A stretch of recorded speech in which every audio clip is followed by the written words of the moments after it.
Assalamualaikum warahmatullahi wabarakatuh. Alhamdulillahi rabbil alamin. Wabihi nasta'inu ala umurid dunya waddin. Wassalatu wassalamu ala ashrafil anbiya'i wa imamil mursalin. Wa ala alihi wa sahbihi ajma'in amma ba'd. Anak-anakku sekalian, santriwan santriwati IBS Darul Ulum, saya ucapkan selamat datang dalam acara pengajian daring, pengajian jarak jauh, program IBS Darul Ulum. Alhamdulillah kita bisa melaksanakan kegiatan pengajian kitab Bulughul Maram, kitab hadis, sekalipun melalui jarak jauh. Mudah-mudahan kita semuanya diberikan anugerah kesehatan oleh Allah Subhanahu wa Ta'ala. Anak-anakku semuanya, santriwan santriwati di rumah sehat semuanya, sehingga bisa mengikuti kegiatan pengajian jarak jauh ini. Semoga keluarga kalian juga sehat semuanya, lingkungan kalian sehat semuanya, dan semoga pandemi ini segera berakhir dan kita bisa bertatap muka di IBS Darul Ulum Man 1 Kota Pekalongan. Yang kedua, sholawat serta salam semoga senantiasa tercurah dan terlimpah garibaan junjungan baginda Nabi besar Muhammad Sallallahu Alaihi Wasallam. Mudah-mudahan kita semuanya ini yang sekarang masih mengikuti pengajian hadis sebagai bukti bahwa kita adalah umatnya yang mencintai beliau. Terbukti kita belajar hadis Rasulullah, kita mengkaji ilmu yang akan kita peroleh dari baginda Rasulullah Muhammad Sallallahu Alaihi Wasallam.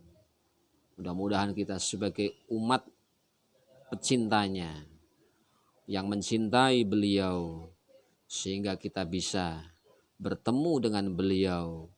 Mudah-mudahan Allah pertemukan kita dengan beliau kelak di yaumil qiyamah, masuk surga bersamanya dengan syafaatnya tentunya. Amin ya rabbal alamin. Baik anak-anakku sekalian, mari kita bersama-sama kita lanjutkan pengajian kitab Bulughul Maram. Untuk kali ini kita akan membaca hadis yang ke-20. Bismillahirrahmanirrahim. Wa 'an Ibni Abbas radhiyallahu anhuma qala Rasulullah sallallahu alaihi wasallam, idza dubighal ihabu faqad tahura, akhrajahu Muslim. Wa 'an Ibni Abbas cinarito utawa den critakake saking sahabat Ibnu Abbas radhiyallahu muga ngridhoni sapa Allah. Qala wis ngendika sapa sahabat Ibnu Abbas. Qala Rasulullah, wis dawuh sapa junjungan Rasul Muhammad sallallahu alaihi wasallam. Idza dubiga tatkalane den sama opo al-ihabu kulit, al-ihab al-jildu kulit, faqat tahura mongko yakti temen dadi suci. Akhraja wis ngetokake hu ing hadis sapa Muslimun, Imam Muslim. Saya ulangi bagi anak-anak yang tidak paham bahasa Jawa. Diceritakan dari sahabat Ibni Abbas, semoga Allah meridhoinya. Qala berkata, qala Rasulullah sallallahu alaihi wasallam, baginda Rasul bersabda, idza dubigha, apabila disamak, diproses melalui penyamaan, al-ihabu kulit, apabila kulit disamak, diproses melalui penyamaan, faqad tahura, maka sungguh akan menjadi suci. Akhrajahu Muslim, hadis ini sudah dikeluarkan oleh Imam Muslim. Anak-anakku sekalian, dari hadis ini kita dapat mengambil pelajaran dari bagaimana cara membuat suci suatu kulit binatang. Kulit yang kita sembelih dari suatu binatang akan kita manfaatkan kulitnya agar kulit ini menjadi suci, maka melalui proses penyamaan. Ketika kulit itu disamak, diproses dengan cara suatu proses penyamaan. Bagaimana proses penyamaan? Ada teknologinya, baik teknologi manual atau teknologi tinggi, apalagi sekarang ada teknologi kulit, ya, perkulitan. Maka ada ilmunya. Yang kita bahas di sini adalah kulit dapat menjadi suci apabila diproses melalui penyamaan. Disamak, maka kulit itu akan menjadi suci, bisa dapat digunakan untuk tempat minum, untuk tempat makanan, untuk sajadah, dan sebagainya. Artinya kulit binatang atau kulit kambing atau kulit sapi ini banyak manfaatnya. Dengan proses penyamaan atau disamak terlebih dahulu, maka kulit yang tadinya tidak suci bisa dipergunakan sebagaimana mestinya dan telah hilang keraguan-raguan karena kesucian kulit sudah diperoleh melalui proses penyamaan. Inilah anak-anakku sekalian, harus kita pahami sekali lagi bahwa kulit dapat disucikan dengan cara menyamak. Hadis ini dikeluarkan oleh Imam Muslim. Kita tahu bahwa Imam Muslim adalah salah satu rawi hadis yang sangat populer, yang memiliki integritas yang hebat di dalam ilmu hadis, maka kita semuanya tidak perlu meragukan tentang kesiqahannya, tentang kedobitan Imam Muslim. Baik, kita lanjutkan hadis yang ke-21. Wa indal arba'ati ayyuma ihabin tubigha.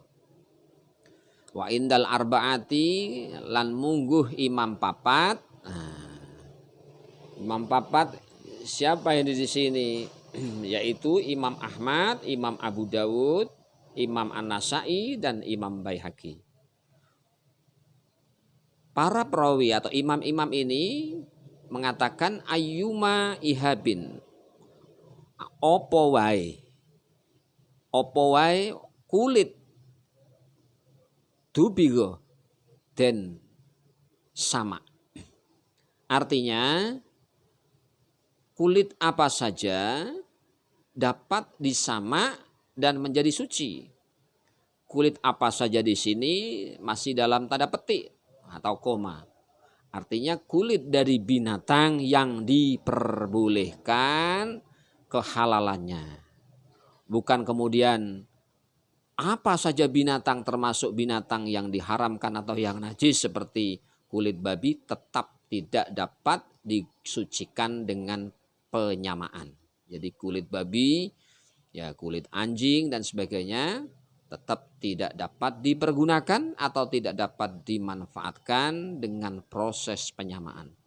Tetapi kulit-kulit binatang, ya, dari binatang ternak yang dapat kita manfaatkan dagingnya atau kita konsumsi dagingnya seperti kulit sapi, kulit kerbau, kulit kambing, kulit domba, kulit kidang dan sebagainya, ya. Maka kulitnya dapat diambil manfaatnya, disucikan dengan cara menyamak. Kita lanjutkan hadis yang ke-22.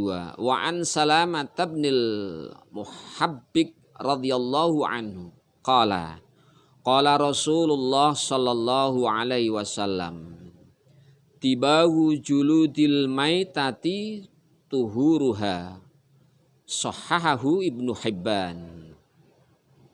Wa an Salamah ibnil Muhabbik cinarito, dan cerita akan saking sahabat Salamah bin Muhabbik radhiyallahu anhu, muga ngridoni sapa Allah anhu saking sahabat Salamah bin Muhabbik. Qala ngendika sapa sahabat Salamah ibni Muhabbik.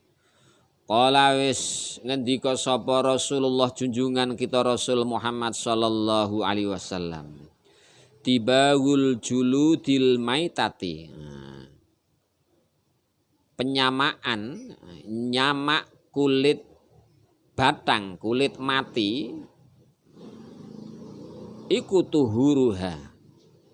Cara nyucenani, tuhuruha cara nyuceni juludul maitah. Sahahahu wis nyatakake sahahu ing hadis sapa Ibnu Hibban, Imam Ibnu Hibban. Saya ulangi lagi dengan terjemah bahasa Indonesia bagi anak-anakku sekalian tidak paham bahasa Jawa. Diceritakan dari sahabat Salamah bin Muhabbik, semoga Allah meridhoinya, telah berkata bahwa Rasulullah SAW bersabda, tibawu juludil maitati, yaitu penyamaan kulit bangkai, tuhuruha adalah merupakan cara mensucikannya. Sahahu Ibnu Hibban, Ibnu Hibban telah menyatakan hadis ini sahih. Anak-anakku sekalian, dari hadis ini dapat kita ambil satu ilmu tentang tohuroh, tentang mensucikan suatu kulit binatang yang sudah mati atau kategori bangkai. Disampaikan oleh sahabat Salamah bin Muhabbik bahwa Rasul pernah bersabda, penyamaan, proses menyamak kulit yang kategori bangkai, kulit binatang yang mati adalah merupakan cara mensucikannya. Artinya kulit bangkai tidak dapat dimanfaatkan atau tidak dapat dipergunakan sebelum disucikan. Lalu bagaimana mensucikan kulit bangkai? Dengan cara at-tibagh, yaitu tibagh, menyamak.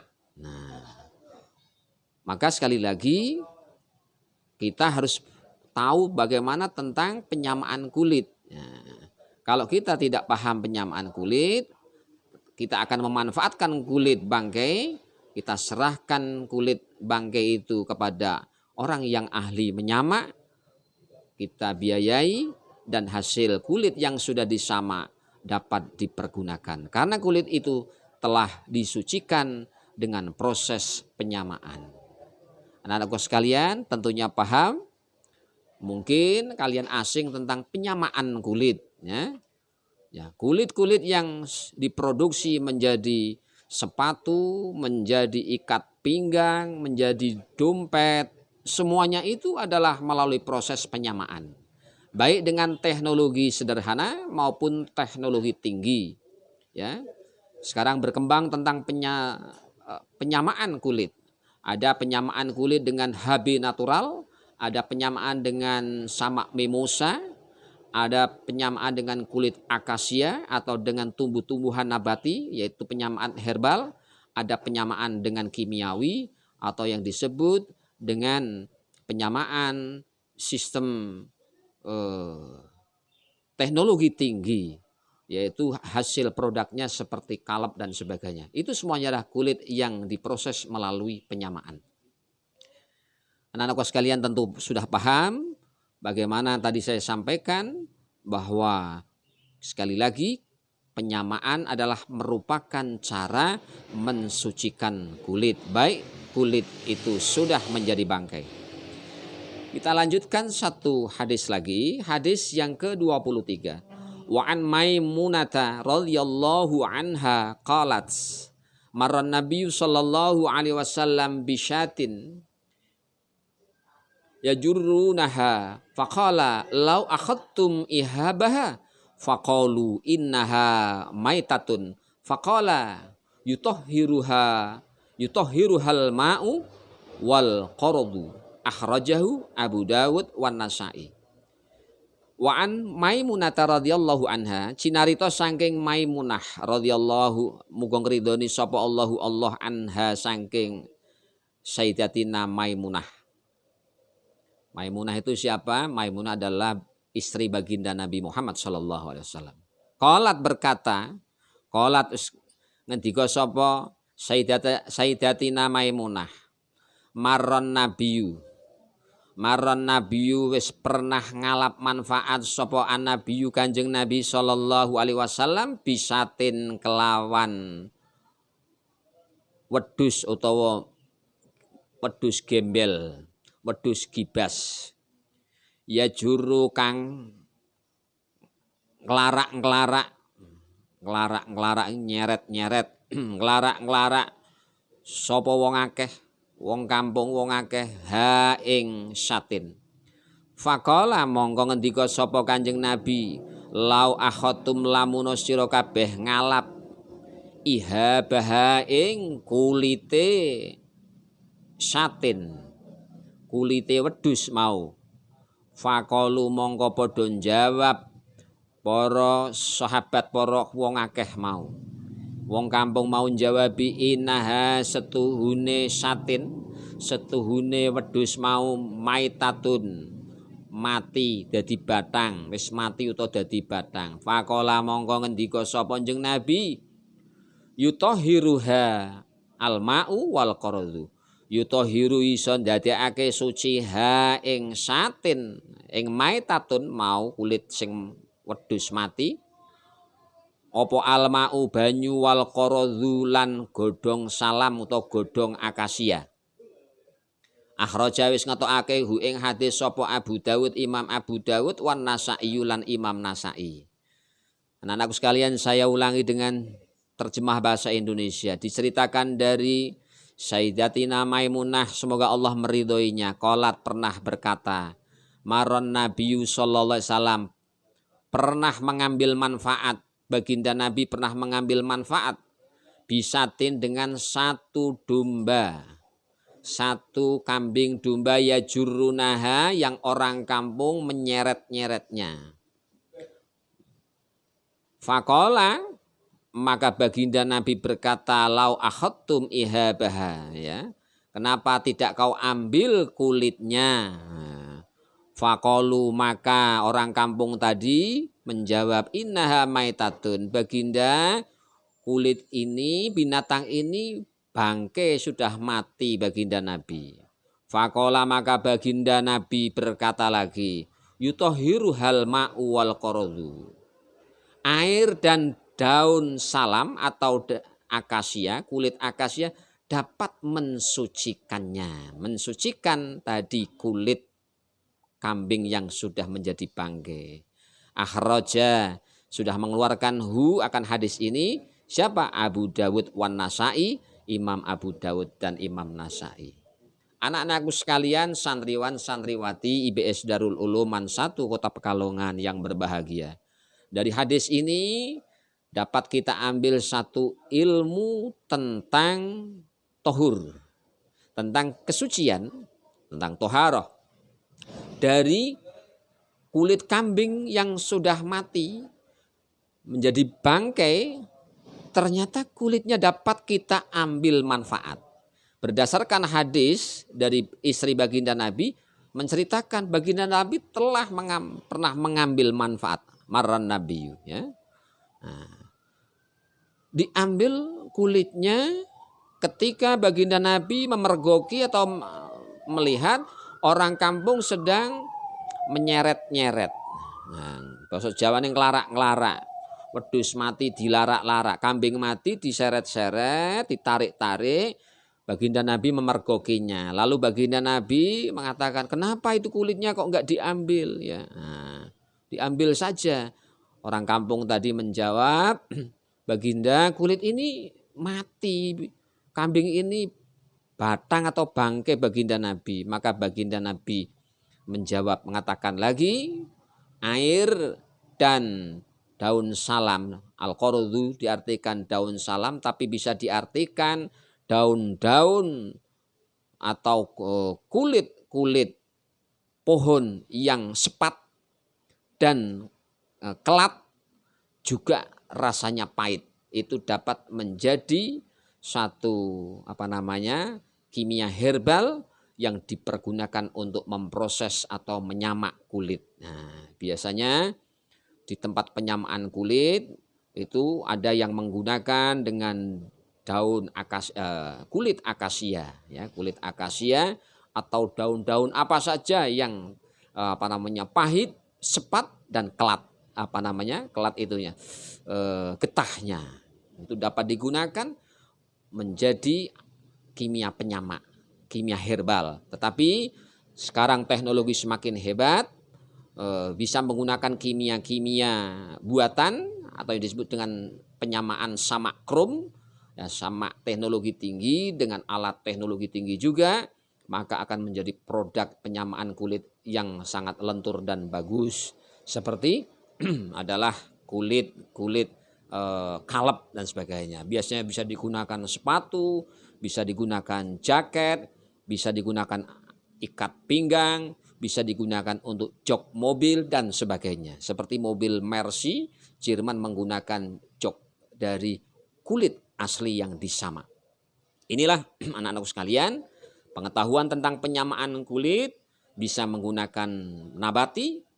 Nabati ada cara-cara daun atau kulit-kulit pohon, atau dengan mimosa, ya, serbuk-serbuk yang pahit tapi alami dan sebagainya. Inilah cara untuk menyamak satu kulit yang tadinya bangkai, najis, maka menjadi suci dengan cara menyamaknya. Mudah-mudahan anak-anakku sekalian paham di hadis yang terakhir. Intinya adalah kambing mati atau sapi mati atau kerbau mati atau kijang yang mati sudah menjadi bangkai, dagingnya tidak dapat dimanfaatkan, tetapi kulitnya dapat dimanfaatkan dengan cara menyamaknya. Inilah anak-anakku sekalian, semoga anak-anakku sekalian paham semuanya, tenang mengambil kesucian dari sebuah kulit yang sudah menjadi bangkai dan dapat kita gunakan atau kita manfaatkan untuk alat-alat yang dapat kita pergunakan, seperti orang Arab untuk menyimpan air, untuk menyimpan makanan, untuk sajadah. Kalau kita kulit bisa kita gunakan untuk ikat pinggang, kita gunakan jaket, dompet, sepatu, jok mobil dan sebagainya. Sekalipun kulit itu dari bangkai binatang, sudah dari binatang yang sudah menjadi bangkai, tetap bisa dimanfaatkan selama mempergunakan cara yang diajarkan Rasulullah melalui penyamaan. Inilah mudah-mudahan bisa kita pahami bersama. Sampai di sini anak-anakku sekalian, semoga Allah memberikan pemahaman kepada kita semuanya sehingga kita mempergunakan sesuatu yang tadinya kita buang saja, ya, seakan-akan tidak bermanfaat, tapi ternyata dapat dimanfaatkan karena dengan tuntunan Rasulullah Muhammad SAW. Sampai di sini anak sekalian, wallahu a'lamu bishawab. Mudah-mudahan Allah memberikan hidayah dan kemanfaatan ilmu kepada kita semuanya. Salam semuanya sehat, semoga jauh dari corona, jauh dari COVID-19. Selamat berbahagia dan bersenang-senang. Ya. Sampai di sini, kurang lebihnya mohon maaf. Hadanallahu wa iyyakum ajma'in. Nasrun minallah wa fathun qarib. Wa kafa billahi waliya wa kafa billahi nasira. Assalamualaikum warahmatullahi wabarakatuh.